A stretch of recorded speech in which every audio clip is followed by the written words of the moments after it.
ভিডিওটি দেখার আগে সবার কাছে ছোট্ট একটা রিকোয়েস্ট করতে চাই, প্লিজ প্লিজ প্লিজ যারা ভিডিওটি দেখবেন সবাই একটা করে সাবস্ক্রাইব করে দেবেন। আপনাদের ভালোবাসা পেলে এমন ভিডিও আরো উপহার দেব। ভিডিওগুলো বানাতে অনেক কষ্ট হয় আমি জানি, এই ভিডিওটি অনেক মানুষই দেখবেন, তাই প্লিজ একটা করে সাবস্ক্রাইব করে দেবেন। আর যারা আমাকে ভালোবাসে তারা সবাই একটা করে লাইক দিয়ে দেখিয়ে দিবেন লাভ ইউ অল। তো চলুন আজকের ভিডিওটি শুরু করা যাক। গল্প শুরু করার আগেই বলে দেওয়া হচ্ছে এটি একটি কাল্পনিক গল্প। তো চলুন শুরু করা যাক।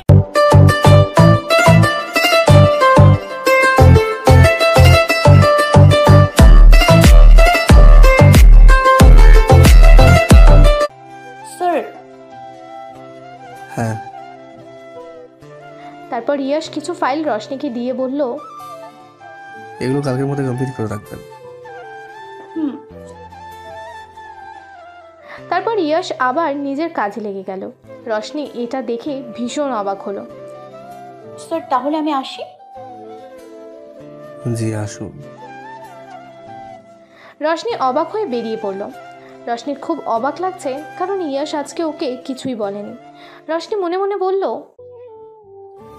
নতুন কোনো ফোন দিয়ে আসছে মেবি, বাট এবার আর কোনোভাবেই এর ফাঁদে পা দিব না। অসভ্য লোক জানি কোথাকার। রশনি রাগে ফুঁসতে ফুঁসতে নিজের কেবিনে চলে গেল। 10 দিন পর। এই 10 দিন ইয়াশ রশনির সাথে বেয়াদবি তো দূর, রশনির রাগে ফুঁসতে ফুঁসতে নিজের কেবিনে চলে গেল। 10 দিন পর। এই 10 দিন ইয়াশ রশনির সাথে বেয়াদবি তো দূরের কথা, ওর দিকে তাকাই পর্যন্ত নাই। কিন্তু ইয়াশের এই পরিবর্তন যেন রশনিকে আরও অশান্ত করে তুলছে। কিন্তু ও কোনোভাবেই এটা মেনে নিচ্ছে না। বারবার এটাকে ইয়াশের কোনো নতুন চাল বলে নিজের মনকে ধরে রাখছে। একটা কাজে রশনি ইয়াশের কেবিনে এসেছে। কাজ শেষে সেখান থেকে চলে যাওয়ার বদলে ইয়াশের দিকে এক দৃষ্টিতে তাকিয়ে আছে। মিস খান, আর কি হয়েছে? আমি আপনাকে সে কখন থেকে ডাকছি কিন্তু আপনি শুনছেনই না। ও সরি। আর আপনি আমাদের আগে কি ভাবছিলেন? মানে না কিছু না স্যার, আমার একটু কাজ আছে, সো আমি এখন আসছি। জি আসুন। রশনি দৌড়ে সেখান থেকে বেরিয়ে গেল। এটা প্রথমবার নয়, এর আগেও রশনি অনেকবার এমনটা করেছে। আনমনা হয়ে কখন ইয়াশের দিকে তাকিয়ে থাকে তার নিজেরও খেয়াল থাকে না। রশনি কি যে করিস না তুই, কেন যে ওই লোকটার দিকে তাকিয়ে থাকিস? কিন্তু আমার কেন যেন মনে হচ্ছে সে আর আগের মতনই বদলে গিয়েছে। হোয়াট এভার, হলেও কি না হলেও কি। পরের দিন ইয়াশ রশনিকে জানিয়ে দিল যে অফিসে নিউ পিএ জয়েন করেছে, তাই সে এখন রিজাইন করতে পারে। কথাটা শুনে রশনির খুশিও লাগছে, কিন্তু মনে অন্যরকম একটা শূন্যতা অনুভব করছে। সন্ধ্যায় ছুটির পর সবাই চলে গিয়েছে। রশনির কিছু কাজ পড়ে যাওয়ায় ও একটু লেট করে বের হলো। রশনি রিক্সার জন্য দাঁড়িয়ে আছে। তখনই ও বুঝতে পারলো কয়েকটা ছেলে ওর দিকে বাজে দৃষ্টিতে তাকাচ্ছে। রশনি সেখান থেকে সরে অন্য জায়গায় রিক্সার জন্য দাঁড়ালো। হঠাৎই ছেলেগুলো এসে ওকে ঘিরে দাঁড়ালো। ওদের মধ্যে একটা ছেলে বলল, কি গো জান, আমাদের দেখে পালাচ্ছ কেন? আমরা কি তোমার শত্রু নাকি? রশনি যে সেখান থেকে পালাবে তারও কোনো পথ নেই, কারণ ছেলেগুলো ওকে গোল করে ঘিরে রেখেছে আর ঘুরছে। তাদের মধ্যে একটা ছেলেকে দেখে তাদের লিডার মনে হচ্ছে। সে মাঝখানে দাঁড়িয়ে রশনিকে বিভিন্ন বাজে কথা বলছে। দেখুন, আমাকে যেতে দিন। ছেলেটা রশনির হাত ধরে ফেলল। যদি না দেই তো? যেই না ছেলেটা রশনির ওড়নায় হাত দেবে তখনই ইয়াশ বাংলা ছবির হিরোর মতো এন্ট্রি মারল। এরপরটা সবাই জানেই কি হতে পারে। ইয়াশ ছেলেগুলোকে সেই লেভেলের মারল, আর রশনি এখনও বাংলা সিনেমার নায়িকাদের মতো এক কোণায় মাথা নিচু করে দাঁড়িয়ে কান্না করছে। ইয়াশ গিয়ে রশনির সামনে দাঁড়ালো। আজ লেট করে বের হলে কেন? একটু কাজ ছিল। যতই কাজ থাকুক কাল থেকে যেন বের হতে দেরি না হয়। রশনি মাথা নাড়ালো। আর তোমার স্কুটি কি হয়েছে? স্কুটির চাবি যেই ড্রয়ারে রেখেছিলাম সেটার চাবি পাচ্ছি না। বাহ, অসাধারণ। এখন আমার সাথে চলো, পৌঁছে দিই। রশনি ভাবছে যাবে কি যাবে না। তুমি না যাইতে চাইলে? না, আমি যাচ্ছি, আপনি চলুন। তারপর ইয়াশ রশনিকে ওর বাসায় পৌঁছে দিল। পুরো রাস্তায় ইয়াশ রশনির দিকে একবারও তাকায়নি। পৌঁছে গেছি। কিন্তু রশনি না নেমে এখনো ওভাবেই বসে আছে। কি হলো? স্যার, হুম, আজকে আমাকে বাঁচানোর জন্য ধন্যবাদ। গ্রহণ করতে পারলেন না? কেন? আপনি কি আমাকে ক্ষমা করেছেন? ইয়াশের কথা রশনি জিজ্ঞাসা দৃষ্টিতে ওর দিকে তাকালো। দেখুন, আমি জানি যে আমি অন্যায় করেছি আপনার সাথে, শুধু অন্যায় না, অনেক বড় অন্যায় করেছি, যার ক্ষমা হয়তো হয় না, কিন্তু তবুও আমি মাপ চাইছি আপনার কাছে।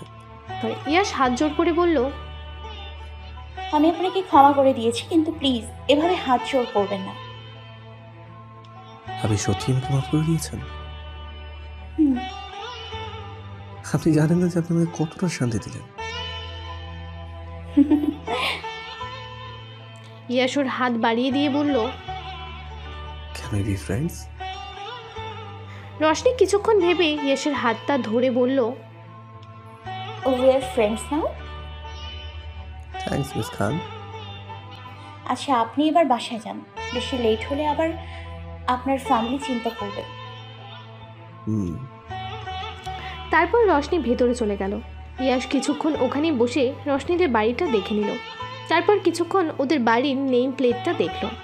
দেন গাড়ির মিরর উঠিয়ে গাড়ি ঘুরিয়ে সেখান থেকে বেরিয়ে পড়ল। এক সপ্তাহ পর রশনি মনে মনে ভাবছে, এই এক সপ্তাহে স্যার অনেকটা চেঞ্জ হয়ে গেছে। আগের মতো আর অসভ্যতামি করে না, আগের মতো আর ইচ্ছে করে বেশি কাজ আমার উপর চাপিয়ে দেয় না। যে লোকগুলো আমাকে ওই দিন পার্টির ব্যাপার নিয়ে কথা শোনাচ্ছিল, তাদেরও অপমান করে চাকরি থেকে বের করে দিয়েছে। আমাদের বন্ডিংটাও আগে থেকে খুব ভালো হয়েছে, এখন খুব সম্মান করেন আমাকে। তার মধ্যে আরেকটা খুবই চমৎকার একটা জিনিস লক্ষ্য করলাম, তিনি খুব সুন্দর কবিতা আবৃত্তি করেন, আর তিনি যখন হাসেন তখন তার চোখগুলো একদম ছোট ছোট হয়ে যায়, তখন তাকে খুবই মায়াবী লাগে। উফ, কি যে ভাবছি, আমি পুরো পাগল হয়ে গেলাম মনে হয়। রশনি এতক্ষণ বসে এগুলো ভাবছিল, আর লাস্ট লাইনটা ভেবেই জোরে হেসে দিল। আর তখনই সেখানে ইয়াশের আগমন ঘটল। কি হলো? আপনি এইভাবে হাসছেন কেন? হঠাৎ ইয়াশকে দেখে আর ওর কথায় রশনি কিছুটা অপ্রস্তুত হয়ে পড়ল। মানে স্যার, থাক থাক, আপনাকে আর মানে ব্যাখ্যা করতে হবে না, আমারই নক করে আসা উচিত ছিল। না না, অমন কোনো ব্যাপার না, আপনি বসুন না। ইয়াশ একটা চেয়ার টেনে বসে পড়ল। তোমার সাথে কিছু ইম্পর্টেন্ট কথা ছিল, তাই আসলাম। ও, তো আপনি ডেকে দিতেন, আমিই চলে আসতাম। না মানে কোনো অফিসিয়াল কথা না, তাই আর কি আমি আসলাম। কোনো পার্সোনাল প্রবলেম নাকি স্যার? হ্যাঁ। বলুন। কিভাবে যে বলি? আরে স্যার, লজ্জার কিছু নেই, বলে ফেলুন। আসলে আমার ভাবির একটা বোন আছে। ওকে পছন্দ করেন, বাট বলতে পারছেন না, তাই তো? জানেন তো, আমি অনেক মুভিতেই দেখেছি যে নায়ক ভাবির বোনকে ভালোবেসে ফেলে কিন্তু বলতে পারে না। হ্যাঁ হ্যাঁ, দেখলেন তো আপনার বলার আগে আমি কিভাবে বুঝে গেলাম। That's called the power of Bangla cinema. আমি আসি তাহলে। আচ্ছা আচ্ছা, ঠিক আছে, আপনি বলুন। তো শোনো, আমার ভাবির বোন আছে নেহা, ও আমাকে খুব জ্বালাচ্ছে, আজ তো অফিসেও আসছে, এসে আমার গায়ে পড়ে যাবে। Please help me. বাবা গো বাবা, কি অদ্ভুত ঘটনা! Please help me. আমি কিভাবে হেল্প করতে পারি? বেশি কিছু না, জাস্ট আমার জিএফ হওয়ার অ্যাক্টিং করতে হবে। It's too much. ওকে। এভাবে মন খারাপ করে কি আছে? Okay, I will try. চান না না করবে না? ইয়াশের ফোন বেজে উঠল। ইয়াশ কিছুক্ষণ কথা বলে ফোনটা রেখে তারপর রশনিকে বলল, নেহা এসে পড়ছে, নিচে আছে, আমি ওকে নিয়ে আসছি, সো বি রেডি।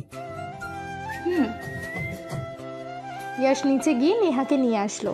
নেহা এসেই ইয়াশকে জড়িয়ে ধরতে যাবে, তার আগেই ইয়াশ ওকে থামিয়ে দিল। এরপর রশনির কোমর পেঁচিয়ে ধরে ওকে টেনে এনে নিজের পাশে দাঁড় করালো। Neha, meet with her, she is my girl. ইয়াশের কথায় নেহার মাথায় যেন বাজ পড়ল। মানে? রশনির দিকে নেশালো দৃষ্টিতে তাকিয়ে বলল, মানে মাই বেটার হাফ? না, এ হতে পারে না। বলেই নেহা টান দিয়ে রশনিকে ইয়াশের কাছ থেকে আলাদা করে দিল। এই মেয়ে কোনোভাবেই তোমার গার্লফ্রেন্ড হতে পারে না। তুমি নিশ্চয়ই আমার সাথে মজা করছো, তাই না ইস্যু বেবি? তোমার সাথে মজা কিসের? আচ্ছা তুমি ওর মুখেই শোনো কেমন। ইয়াশ রশনির হাত ধরে বলল, জান ওকে বলো তো তোমার আর আমার সম্পর্কটা কিসের? হ্যাঁ, আমি কি জানি? রশনির কথায় ইয়াশ কিছুটা থতমত খেয়ে রশনিকে চোখ গরম করে দেখালে রশনি আমতা আমতা করে বলল, হ্যাঁ হ্যাঁ, উনি আমার বয়ফ্রেন্ড, আমাদের ভালোবাসার সম্পর্ক। ইয়াশ একটা প্রশান্তির হাসি দিয়ে বলল, শুনেছো তো নেহা, এবার বিশ্বাস হলো তো তোমার? ওদের কথা শোনার পর নেহা ওখানে আর একটা মিনিটও না দাঁড়িয়ে সেখান থেকে বেরিয়ে গেল। স্যার আমাকে ছাড়ুন। রশনির কথা ইয়াশকে ছেড়ে দিল। তারপর দুজনেই আবার একসাথে হো হো করে হেসে দিল। আপনি পারেনও বটে। কিন্তু তুমি পারো না। মানে? কিছু না। আচ্ছা শোনো, কালকে আমাদের একটা মিটিং আছে, তাই আমরা সিলেট যাচ্ছি। তাতে আমার কি? আমরা মানে তুমি আর আমি যাচ্ছি। কিন্তু স্যার। No excuses. ওকে। পরের দিন ইয়াশ আর রশনি বের হলো সিলেটের উদ্দেশ্যে, কিন্তু মাঝ রাস্তায় ঘটল বিপত্তি। মাঝ রাস্তায় ইয়াশের গাড়ির টায়ার পাঞ্চার হয়ে যায়, আর ওরা এখন যে জায়গাটাতে আছে দেখে মনে হয় না কোনো গ্যারেজ পাওয়া যাবে। এখন আমরা কি করব? আমাদেরকে সারা জীবনের জন্য এখানেই থাকতে হবে? ইয়াশ রশনিকে ভয় দেখানোর জন্য বলল, হয়তো থাকতে হবে। না, এ হতে পারে না। আমার জামাইটা তো তাহলে বিয়ের আগে বিধবা হয়ে যাবে, আর আমার বাচ্চারা, ওরা তো হওয়ার আগে অনাথ হয়ে যাবে। না আল্লাহ, এটা হতে পারে না। রশনি হাত পা ছুঁড়ে কান্না করছে আর এসব বকছে, আর এদিকে ইয়াশের রশনির অবস্থা থেকে ভীষণ হাসি পাচ্ছে, কিন্তু আবার টেনশনও হচ্ছে এখন কি করবে। আর মিটিংটাতে পৌঁছানোটাও অনেক ইম্পর্টেন্ট। 1 ঘন্টা পর, এই 1 ঘন্টায় ইয়াশ অনেক চেষ্টা করেছে কোনো পথ বের করার, কিন্তু পায়নি। হেল্প চাওয়ার জন্য কাউকে কলও করতে পারছে না, কজ এখানে বলতে গেলে নেটওয়ার্ক একেবারেই নেই। ইয়াশ রশনিকে বলল, চলো। কোথায়? দেখি সামনে কোনো হেল্প পাই কিনা। আর মিটিং এর কি হলো? ক্যান্সেল। সন্ধ্যা নেমে এসেছে। রশনি আর ইয়াশ সেই কখন থেকে হেঁটেই চলেছে। হাঁটতে হাঁটতে কিছুটা গ্রামের সাইডে চলে এসেছে, কিন্তু সাহায্যের জন্য কাউকেই পেল না। হঠাৎ রশনি চিৎকার দিয়ে ইয়াশকে ঝাঁকিয়ে বলল, স্যার স্যার দেখুন, ওইখানে লাইটের মতো কিছু একটা দেখা যাচ্ছে। ইয়াশ তাকিয়ে দেখলো সত্যিই দূরে কিছুটা লাইটিং। তারা সেটার কাছে গিয়ে দেখলো সেখানে গ্রামের মানুষদের একটা ফেস্টিভ্যাল চলছে। পরিবেশটা খুবই সুন্দর, চারপাশে কালারিং লাইটস, বিভিন্ন স্টল, আর ওখানের কিছু স্পেশাল সুইটস। কয়েকটা মেয়ে ওখানে আঞ্চলিক পোশাক পরে লোকনৃত্য করছে। মানে সব মিলিয়ে খুবই সুন্দর। দুজনেই চারপাশে চোখ বুলিয়ে দেখছিল। ইয়াশ বলল, জায়গাটা খুবই সুন্দর, এখানে কার থেকে হেল্প চাওয়া যায়? আপনার কি? হঠাৎ ইয়াশ পাশে তাকিয়ে দেখে রশনি তার সাথে নেই। হাজব তো, এই আবার কই গেল? তখনই ইয়াশের চোখ গেল সামনের একটা লোকের ওপর। সে সাদা পানীয় দ্রব্যের মতো কি যেন একটা বানাচ্ছে। এক গ্লাস থেকে আরেক গ্লাসে নিয়ে সেটাকে মিক্স করছে। তারপর একটা মাটির গ্লাসের মতো কিছুর মধ্যে সেটা নিয়ে সামনে থাকা একটা মেয়ের হাতে দিল, আর ওই মেয়েটা হলো রশনি। রশনি ওটা নিয়ে একেবারেই খেয়ে ফেললো। যা দেখি ইয়াশের চোখ যে মাথায়। ইয়াশ দৌড়ে রশনির কাছে গেল। ইয়াশ যাওয়ার সাথে সাথেই রশনি ইয়াশের কোলে ঢলে পড়ল। কি খেলে তুমি? এটাই যে আপনি কি খাওয়ালেন ওকে? কি ছিল ওটা? আরে সাহেব, চিন্তা করেন না, শুধু একটু জুস ছিল। লোকটার কথায় বুঝতে পারলো যে ওই জুসটার মধ্যে কোনো নেশার দ্রব্য ছিল। আপনাকে তো আমি পরে দেখছি। এই যে মিস, উঠুন। ইয়াশের কথায় রশনি যেন বিরক্ত হলো। ইয়াশকে অবাক করে দিয়ে ও ইয়াশের গালে ঠুস করে একটা থাপ্পড় লাগিয়ে দিল। অনেক জ্বালাইছস আমারে। এবার তোর পালা। তোরে তো আমি ইঁদুরের দৌড়ানি খাওয়াইও মরু, শালার দজ্জাল বস। রশনি এগুলো নেশার ঘুরে বললেও ইয়াসের মাথায় যেন রক্ত চড়ে গেল। ওর চোখগুলো ভয়ঙ্কর লাল হয়ে আছে। ইয়াস যেন পারে না এখনই রশনিকে খাইয়া ফেলতে। কিরা শালা, এখন কি এমনই মূর্তির সংসাই যে দাঁড়ায় থাকবি? হ্যাঁ, ইউ, রশনিকে ধরতে যাবে তার আগেই রশনি ওকে ছাড়িয়ে দৌড় লাগায়। তুমি জাস্ট একবার পাই, তারপর দেখো তোমার কি অবস্থা করি। রশনি দৌড়াতে দৌড়াতে বলল, ওই আশার করো না সোনু, क्योंकि रोशनी को पकड़ पाना किसी के बाप के बस की बात नहीं है। রশনি হাসছে আর দৌড়াচ্ছে, আর ইয়াস ওর পিছে পিছে। রশনি দৌড়ানোর সময় ওর চুলগুলো উঠছে, যা দেখে ইয়াস বারবার হারিয়ে যাচ্ছে। ইয়াসের পা যেন থেমে যেতে চায় বারবার। না, আর পারছে না ইয়াস, বারবার হেরে যাচ্ছে ওই রোদেলা চুলগুলোর কাছে। ও ভাই, সরেন রাস্তা থেকে। লোকটার কথা ইয়াসের ধ্যান ভাঙলো। আশেপাশে তাকিয়ে দেখে ও রাস্তার মাঝখানে দাঁড়িয়ে আছে, আর ওর জন্য অনেকেরই অসুবিধা হচ্ছে। ইয়াস এবার লক্ষ্য করে দেখলো সামনে রশনিকে দেখতে পাচ্ছে না, ভিড়ের মাঝে হারিয়ে গেছে। ও শিট, আমার ওদিকে খেয়াল রাখা উচিত ছিল। এখন কোথায় খুঁজবো ওকে? নো, অনেক খোঁজার পরও কোথাও পাচ্ছে না। এখন কি করবে ইয়াস? ইয়াস একটা খালি জায়গায় পা ভাঁজ করে বসে পড়লো, মাথায় হাত দিয়ে। নিজেকে বড় অসহায় মনে হচ্ছে, তার সাথে খুব কান্নাও পাচ্ছে। তখনই ওর কানে পূর্ব পরিচিত এক মনোমুগ্ধ করা হাসির ধ্বনি ভেসে আসলো। ইয়াস এক টুকরো আশার আলো নিয়ে সামনে তাকালো, আর দেখলো ওই রশনি কিছু মেয়েদের সাথে হয়ে তাদের লোকসঙ্গীতে তাল মিলিয়ে নাচছে। ইয়াস দৌড়ে গিয়ে ওকে জাপটে ধরলো, সারা মুখে অসংখ্য চুমু দিল, পাগলের মতো রশনির মুখে নিজের হাত বোলাচ্ছে। ইয়াস যেন কোনো এক অমূল্য হারিয়ে যাওয়া জিনিস ফিরে পাওয়ার খুশি উদযাপন করছে। ইয়াসের হাসি। কোথায় চলে গিয়েছিলে তুমি? জানো আমি কতটা ভয় পেয়ে গিয়েছিলাম। রশনি ইয়াসের ব্যবহারে কিছুটা অবাক হলো। রশনি ইয়াসকে নিজের থেকে ছাড়িয়ে নিয়ে বলল, আমি তো এখানেই ছিলাম ওদের সাথে, কিন্তু আপনি আমাকে ছিলেন কেন? ইয়াস কিছুটা থতমত খেয়ে গেল, কিন্তু রশনির এমন কিউট কিউট এক্সপ্রেশন দেখে পরক্ষণেই ওর মাঝে হাসি ফুটে উঠল। কি হলো বলুন? কি বলবো? কিসি দিলেন কেন?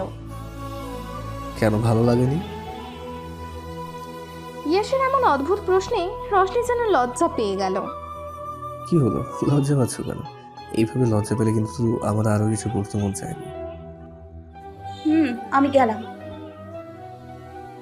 রশনি আবার দৌড় লাগালো। এই আবার কোথায় যাচ্ছ? ইয়াসও রশনির পিছে ছুটলো। এইবার রশনি হেলতে দুলতে যাচ্ছিল, তাই ওকে ধরতে বেশি সময় লাগেনি। রশনি ইয়াসের বাহু ডোরে থেকেই জিজ্ঞেস করলো, কি হলো? ছাড়ুন আমাকে। আপনি কান্না করছেন কেন?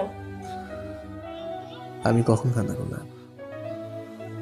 তো কিসের পানি পড়লো আমার মাথায়? পা। ইয়াসের কথা শেষ হওয়ার আগে ওর মাথায়ও পানি পড়ল। ইয়াস ওপরে তাকিয়ে দেখে আকাশ পুরো অন্ধকার হয়ে এসেছে, যে কোনো টাইমে বৃষ্টি শুরু হতে পারে, আর ঝড় তুফানও হওয়ার আশঙ্কা আছে। ও নো, এখন ঝড় শুরু হলে আমাদের বাসে পৌঁছানো অসম্ভব হয়ে যাবে। আল্লাহ, এটা এই ম্যাডাম কিন্তু কি খেয়ে এখন পাগলামি করছে, তার উপরে এই ঝড় কিভাবে যে সামলাবো। একটা লোক ওদের সামনে এসে বলল, সাহেব, এখন খুব ঝড় তুফান হতে পারে, আপনারা বাসায় চলে যান। দেখেন, আমরাও মেলা বন্ধ করে দিচ্ছি। ইয়াস কিছুটা চিন্তার স্বরে ওদের সাথে ঘটে যাওয়া সব বলল। রশনির মাতাল হওয়ার ব্যাপারেও লোকটাকে বলল। লোকটা কিছুটা ভেবে রশনির দিকে তাকালো। রশনি ইয়াসের গলা জড়িয়ে ধরে দাঁড়িয়ে আছে আর আবল তাবল বকছে। মনে তো হয় না আজকে এখান থেকে বেরোতে পারবেন। বৃষ্টির জন্য রাস্তা হয়তো এতক্ষণে বন্ধ করেও দিয়েছে। আপনাদের আমাদের সাথে আজকের জন্য রাখতে পারি, কিন্তু এই ম্যাডামকে আপনার সাথে। ইয়াশ ভাবছে লোকটার এমন ব্যবহারই স্বাভাবিক, কারণ কেউই চাইবে না নিজের বাড়িতে কোনো অবিবাহিত ছেলে মেয়েকে একসাথে রাখতে। তার ওপর আবার রশনি এইভাবে ইয়াশের সাথে লেপ্টে দাঁড়িয়ে আছে, তাই এখন যদি রশনিকে পিয়ে বলে তাহলে এই মুহূর্তে ব্যাপারটা খারাপ দেখায়। তাই ও কিছুটা ভেবে বলে দিল যে এটা ওর ওয়াইফ। কথাটা শুনে লোকটার শঙ্কা যেন দূর হলো। আচ্ছা, আপনারা আমার বাসায় থাকতে পারেন আজকে রাতের জন্য, আসেন আমার সাথে। লোকটা আগে হাঁটা শুরু করলো আর ইয়াশ রশনিকে নিয়ে তার পিছে। এর মধ্যেই বৃষ্টি শুরু হয়ে গেছে, তুমুল ঝড়। রশনি আর ইয়াশ পুরো কাক ভেজা হয়ে গিয়েছে। রশনি ঠান্ডায় কাঁপছে দেখে ইয়াশ ওর ব্লেজারটা খুলে রশনির মাথার উপর দিয়ে ওকে জড়িয়ে নিল যেন ঠান্ডা না লাগে। কিছুক্ষণ চলার পর ওরা লোকটার বাসায় গিয়ে পৌঁছালো। লোকটার বাড়িতে পৌঁছানোর সাথেই দরজা খুলে একটা ছোট্ট মেয়ে দৌড়ে এসে লোকটাকে জড়িয়ে ধরলো। বাপি, তুমি এত দেরি কেন করলে? জানো আমি কত চিন্তা করছিলাম তোমার জন্য। এই তো আমি এসে গেছি মা, আর দেখো আমার সাথে দুজন মেহমান এসেছেন। ইয়াশ আর রশনির দিকে ইশারা করে বলল। মেয়েটা হাসান মিয়ার পেছন থেকে খরগোশের মতো মুখ তুলে ওদের দিকে তাকালো, আর এই লোকটার নামই হলো হাসান। আপনারা তাড়াতাড়ি ভেতরে চলুন, এমনি অনেক ভিজে গেছেন। ইয়াশ দেখলো একটা ছোট্ট কুঠিরের মতো বাড়ি, কিন্তু কিছু করার নেই, এখানেই থাকতে হবে। ইয়াশ রশনিকে কোলে তুলে ঘরের ভিতর নিয়ে গেল। ইয়াশ রশনিকে নিয়ে বসেছিল, তখনই লোকটা এসে কিছু কাপড় আর একটা তোয়ালে দিয়ে গেল। ইয়াশ দেখলো তার মধ্যে একটা সাদা পাঞ্জাবি আর একটা সাদার মাঝে একদম চিকন লাল পাড়ের একটা শাড়ি। আপনারা অনেক ভিজে গেছেন, তাই এটা পরে নিন, আর ম্যাডামরে শাড়িটা পরিয়ে দেন। ইয়াশ কিছুটা অবাক হয়ে জিজ্ঞেস করলো, কেন, কোনো সমস্যা? না না। আচ্ছা ঠিক আছে, তাহলে আপনি পরিয়ে দেন, আমি বাড়িটা একটু দেখে আসি। বলেই লোকটা বেরিয়ে পড়লো। এখন আমি কি যে করি। ইয়াশ সেসব ভাবছিল, আর তখনই ওর চোখ গেল বাহিরের দিকে। ওখানে ওই ছোট্ট মেয়েটা বৃষ্টিতে খেলছে। ইয়াশ মেয়েটাকে ডাক দিল। মেয়েটা ওর কাছে গিয়ে দাঁড়ালো। First of all, don't call me babu, cause আমাকে বাবু শুধু আমার বিএফই ডাকে, okay? And my name is Tania, and সবাই আমাকে টর্নেডো বলে ডাকে, বাট আপনি শুধু তানিয়াই বলে ডাকবেন, ওকে? পিচ্চির কথাই ইয়াশ যেন আকাশ থেকে পড়লো। এমন ভয়ানক পিচ্ছিও? বাবা গো বাবা! ইয়াশ হাসবে না কাঁদবে বুঝতেই পারছে না। এর নাকি আমার বিএফও আছে। কি হলো, এভাবে হা করে তাকিয়ে আছেন কেন? আমাদের এখানে কিন্তু অনেক মশা আছে, একটা মশা মুখে ঢুকে গেলে কিন্তু আপনার পাত্তা কাট। ইয়াশ ওর মুখ বন্ধ করে বলল, না না, কিছু না, এমনি। আর সবাই তোমাকে টর্নেডো ঠিকই বলে। কি বললেন? Nothing nothing. আচ্ছা, তুমি কি শাড়ি পরতে পারো? কে, আপনি পরবেন? না। তাহলে ওকে পরাতে হবে। কেন, ও পারে না পড়তে? না। তাহলে আপনি পরিয়ে দিন। আমার মাথা নাকি তুমি পরিয়ে দিতে পারবে কিনা সেটা বলো। চেষ্টা করে দেখতে পারি, ভালো হবে কিনা জানি না। আচ্ছা ঠিক আছে, তুমি ওকে পরিয়ে দাও, আমি বাইরে যাচ্ছি। ইয়াশ বাইরে চলে গেল। কিছুক্ষণ পর তানিয়া ডাকে ইয়াশ ভেতরে গেল, আর যা দেখলো তাতে ইয়াশের মাথা ঘোরানো শুরু হয়ে গেছে। তানিয়া কান্না করছে। ওর দুই ঝুঁটি বাঁধা চুলগুলো পুরো বিগড়ে আছে, হাতে কয়েকটা খামচির দাগ। ইয়াশ দৌড়ে তানিয়ার কাছে গেল। কি হয়েছে, তোমার এই অবস্থা কেন? ইয়াশের কথায় তানিয়ার মাথায় যেন আগুন ধরে গেল। বুঝতে পারছেন না কি হয়েছে? আপনার বউকে শাড়ি পরাতে গিয়ে আমার এই হাল। মানে ও কিছুতেই শাড়ি পরতে চাইছিল না, তাই যখন ওকে শাড়ি পরাচ্ছিলাম তখন আমার দুই ঝুঁটি ধরে টেনেছে, তারপর আমাকে খামচিও দিয়েছে। ইয়াশের হাসিও পাচ্ছে, আবার তানিয়ার অবস্থা দেখে খারাপও লাগছে। সরি তানু, আসলে আমার বিএফকে বললে আপনাদের আর রক্ষে থাকবে না, শুধু আমার বাপির মেহমান বলে বেঁচে গেলেন। যেমন জামাই তেমন বউ। তানিয়া ঝাড়ি দিয়ে চলে গেল, আর ইয়াশ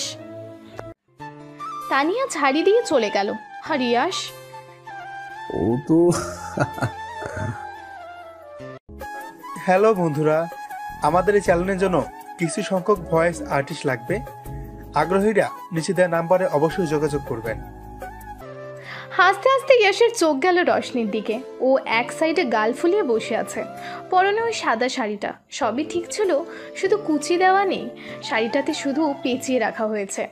পরের দিন সকালে উঠে রশনির মাথাটা যেন হ্যাং মারছে। মাথা চুলকাতে চুলকাতে সামনে তাকিয়ে দেখলো ইয়াশ বাহিরের দিকে মুখ করার দরজার সামনে দাঁড়িয়ে আছে। চারপাশে তাকিয়ে দেখলো সম্পূর্ণ অচেনা একটা স্থান। আস্তে আস্তে কালকে সব ঘটনাগুলো মনে পড়তে শুরু করলো। মর্নিং বলে ইয়াশ এসে রশনির পাশে বসলো। আমরা এখন কোথায় আছি? এটা কোন জায়গা? এটা হাসান সাহেবের বাড়ি। কালকে ঝড় হওয়ার তিনি আমাদের তার বাড়িতে আশ্রয় দেন।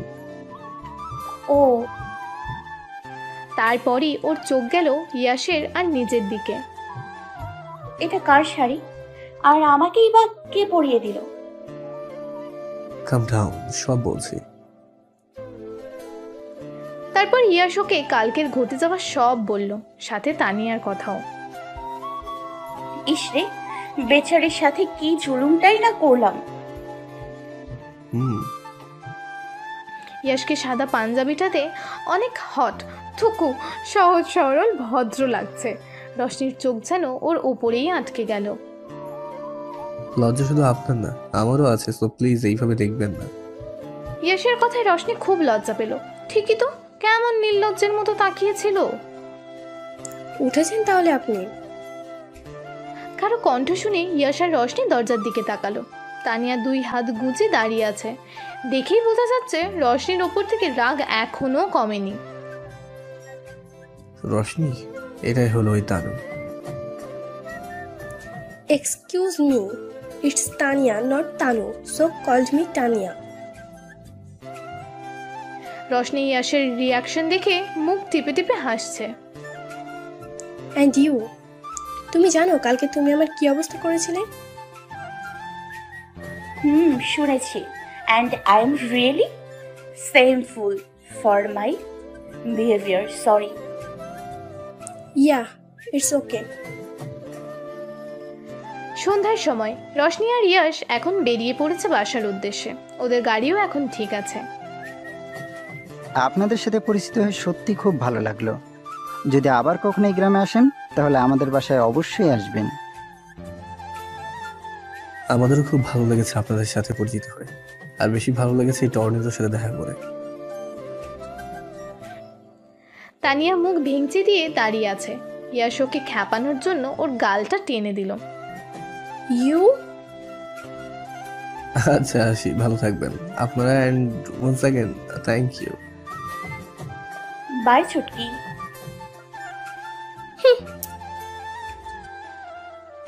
ইয়াশ আর রশনি গাড়ি নিয়ে বেরিয়ে পড়ল। In the car. পিছিটা পুরাই অ্যাটম বম ছিল, তাই না? তোমার থেকে বেশি না। কিছু বললেন? না, বললাম প্রচুর বিচ্ছু ছিল। এরই মধ্যে কেটে গেছে অনেক দিন। ইয়াশ আর রশনির সম্পর্কটাও আরও ভালো হয়েছে। একদিন রশনির কথা কাটাকাটি হয়েছিল ইয়াশের সাথে। সেদিন বাসায় গিয়ে ফোন চার্জে দিতে ভুলে গিয়েছিল রশনি, আর বেশি চার্জও ছিল না, তাই কিছুক্ষণ পরই ফোনটা সুইচড অফ হয়ে যায়। ইয়াশ অনেকবার কল দিয়েছিল, কিন্তু ফোন বন্ধ হওয়াতে রশনি ধরতে পারেনি, আর ইয়াশও খুব ভয় পেয়ে গিয়েছিল। কজ ওই কয়েকদিনের মধ্যে ইয়াশ ওভার পজেসিভ হয়ে পড়েছিল রশনিকে নিয়ে। তাই ও এর বেশি কিছু না ভেবে বৃষ্টির মধ্যেই এসে রশনির বাসার বাইরে দাঁড়িয়েছিল। রশনিকে অনেকবার ডেকেও ছিল, কিন্তু ও শুনতে পায়নি, তাই ও বাহিরে ওভাবেই ঠাঁই দাঁড়িয়েছিল। বৃষ্টির দিনে বারান্দায় দাঁড়িয়ে কফি খাবে বলে বারান্দায় গিয়ে নিচে ইয়াশের এই অবস্থা দেখতে পায় রশনি। বাড়িতে কেউ ছিল না, তাই তাড়াতাড়ি ওকে ভিতরে এনে মুছিয়ে দেয় রশনি। আরও অনেক পাগলামি করেছে ইয়াশ রশনির জন্য। এই কয়েকদিনে অনেক সুন্দর সুন্দর সময় একসাথে কাটিয়েছে ওরা। রকিং চেয়ারে বসে থুতনিতে হাত রেখে এসব আওড়াচ্ছিল ইয়াশ।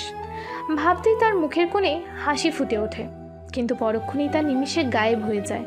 তার নিজের উপর প্রচুর রাগ হচ্ছে, চোখগুলো লাল হয়ে আসছে, নিজের কাছে নিজেকে অসহ্য মনে হচ্ছে। মনে মনে ভাবছে, ও নো, আমি কি ভাবছি এসব? না কিছুতে ওর প্রতি দুর্বল হয়ে পড়লে চলবে না, ওর প্রতি দুর্বল হতে হবে আমার, নইলে আমার এতদিনে করা সব মেহনত বেকার যাবে, নিজের উদ্দেশ্যটা ভুলে গেলে চলবে না। এই কয়েকদিন অনেকটা উইক হয়ে পড়েছে আমার প্রতি, so it's the perfect time to take action. এই তুমি বড়ই বোকা, ভাবলেও কি করে সে এত কিছুর পরেও তোমাকে আমি এভাবেই ছেড়ে দেবো? কখনো না। তারপর ইয়াশ ওর ফোন বের করে একজনকে কল লাগিয়ে মোবাইল কানের কাছে ধরলো। তুমি সব অ্যারেঞ্জ করো। অপর পাশ থেকে কথা অ্যান্সার দিল। হ্যাঁ, আমি আজকের মধ্যেই সব সেরে ফেলতে চাই। আজকেটা তুমি দেখে নিও, কালকে আমি চেক মিট করবো। কিছুক্ষণ কথা বলে ইয়াশ ফোনটা রেখে দিল। এবার বুঝবে ইয়াশ আহমেদের সাথে পাঙ্গা নেওয়ার ফল কি হতে পারে। বলে ইয়াশ আবার হাসলো। একটা অফিস, রশনি আনমনা হয়ে অফিসে ঢুকছে। সবকিছু কালারফুল লাগছে, সবার মধ্যে ইয়াশকে দেখছে, মনে হচ্ছে চারিদিকে যেন মিউজিক বাজছে। ওই মাইয়া ওই! হঠাৎ কারো চিল্লানিতে রশনির ধ্যান ভাঙলো। সামনে তাকিয়ে দেখে সানা রেগে দাঁড়িয়ে। কি হচ্ছে তোর? আমার কিচ্ছু হয় নাই, স্যারের হয়েছে। মানে কি স্যারের কি হয়েছে? উনি ঠিক আছেন তো? কোথায় উনি? খারাপ মাম্মা, তুই এত হাই পাওয়ার হইতেছিস কেন স্যারের জন্য? উফ, তুই এত ফালতু কোয়েশ্চেন না করে বল স্যার কোথায়। ধুর, স্যারের কিচ্ছু হয় নাই, সে সবাইকে তার কেবিনে ডাকছে। সানার কথায় রশনি একটা স্বস্তির নিঃশ্বাস ফেলল। ভয় পাইয়ে দিয়েছিলি বলেই রশনি সেখান থেকে চলে গেল। दाल में कुछ काला है या तो पूरी दाल ही काली है। ইয়াশের কেবিনে সবার দৃষ্টি আকর্ষণ করে ইয়াশ বলা শুরু করলো। আগামীকাল আমার একটা বেস্ট ফ্রেন্ডের পার্টি, তাই আমি তার জন্য একটা পার্টির ব্যবস্থা করেছি। আর আগের বার আমাদের পার্টিতে কিছু সমস্যা হওয়ার কারণে সেটা একটু স্পয়েল হয়ে যায়, তাই পার্টিটাতে আমি আপনাদের সবাইকে আমন্ত্রিত করছি। হ্যালো বন্ধুরা, আমাদের এই চ্যানেলের জন্য কিছু সংখ্যক ভয়েস আর্টিস্ট লাগবে। আগ্রহীরা নিচে দেওয়া নাম্বারে অবশ্যই যোগাযোগ করবেন। আমি আশা করছি আপনারা সেটা খুব এনজয় করবেন। স্যারের আবার কোন বেস্ট ফ্রেন্ড রে? আরে শেহরের কথা বলছে। মানে কি? মানে শেহর নাকি আমাদের স্যারের বেস্ট ফ্রেন্ড, ওই আমাকে বলেছে। আর আমাদের আগের বারের পার্টিতেও ও এসেছিল। ও, ইয়াশের কথা শুনে সবাই বেশ খুশি হলো। সবাই বেরিয়ে যাওয়ার পর রশনি আর ইয়াশের চোখাচোখি হলো। রশনি ইয়াশের দিকে তাকিয়ে মুচকি হেসে সেখান থেকে বেরিয়ে পড়ল। পরের দিন পার্টিতে আজ ইয়াশকে চোখ ধাঁধানো সুন্দর লাগছে। সবগুলো মেয়ে হাঁ করে ওকে দেখছে, আর এদিকে ইয়াশ ব্যস্ত রশনিকে দেখতে। সানা আর রশনি একসাথে বসে কি নিয়ে যেন ঝগড়া করছে। দেখ বোন, যাই ক কিন্তু জিতবো তো আমার লাল পিঁপড়ায়।